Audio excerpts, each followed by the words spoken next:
How y'all doing? I'm Seth. So the lifts you see here are some lists that I'm proud of from the last few weeks of training. Some of them are PRs, some of them just look pretty. But on to the topic of the video. So if it wasn't obvious, I live in America. And at least in America, we're in the midst of a very real pandemic. In all of this, many things are uncertain, but what I haven't seen acknowledged is the impact this is going to have on powerlifting. I've seen people talk about the obvious short-term effects. Our meets are canceled and we don't have gyms to train in.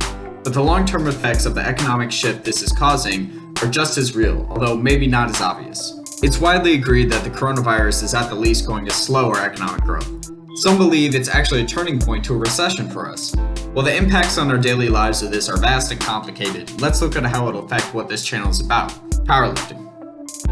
Well, firstly, I bring this all up not to be nihilistic or try to scare anybody who may watch this, but rather just to try to think about what we should expect in the future of this exponentially growing sport.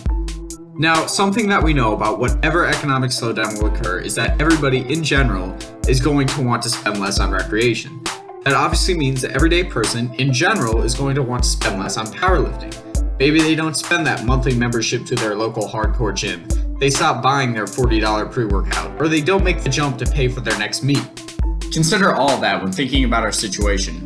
It's long been discussed how for powerlifting to grow, we need more events like the Sheffield meet, where the federation actually pays out to the competitors. But when the federation isn't making as much money from membership and meet fees, the chances of that happening drops exponentially. The level of athletes that will be attractive will drop along with it. Why would an elite athlete be attracted to a sport where even if you reach the pinnacle, you get no notable compensation? This might sound like old news, but before this situation came about, we seem to be making a turn for the better in terms of money. Recently, a trend has occurred of the people at the top of our sport taking an entrepreneurial route to monetize their expertise in powerlifting. However, that well might start to run a little drier too. A lot of the money being made right now is related to products that are honestly luxuries. An expensive pre-workout, a tight-looking workout shirt, or fancy knee sleeves. Like I said before, fewer people will want these things if even the perception is that money is tight. Companies will have less money to spend on sponsoring our powerlifting heroes, or income from commission might take a drop. The same thing goes for powerlifting coaching, hardcore gym, or specialized programming. All these things that were big sources of income for elites of the sport are going to drop in demand. With all that being said, will we really see a drop in participation, the level of athlete, or the appeal of powerlifting? I honestly don't really think so. The people who like doing this never really did it for money. On top of that, the community almost inherently has a stronger world mindset. I don't think too many of us are scared of financial stress, even if it's possible we should be. I think the people who really want to do this will continue to do so. But it's essential with all the stress this places on our sport that we support our fellow lifters, something I honestly think everyone already does. I think the decrease in participation we'll see is going to be from people just entering this sport. There will be less appeal and the price of participating is going to seem higher.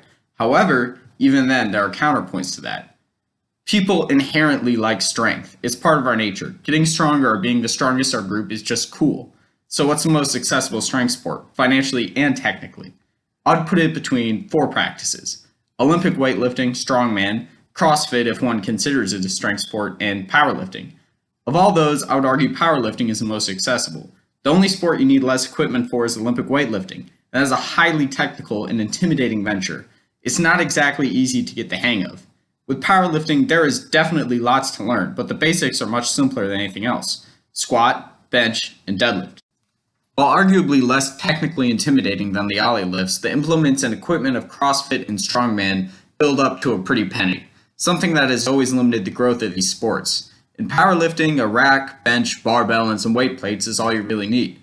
So what I'm getting at is everyone still wants to be strong, and of all the popular strength sports right now, I think powerlifting has an edge to gain more traction, especially during a time of economic slowdown. When it comes down to it though, I'm just hypothesizing, but I think the discussion of how the coronavirus will affect powerlifting is worth being had. If you liked the video and have anything to add, please leave a comment. And don't be afraid to subscribe if you want to see more content like this. More will be out very shortly. All y'all keep training and keep doing your thing. Thank you.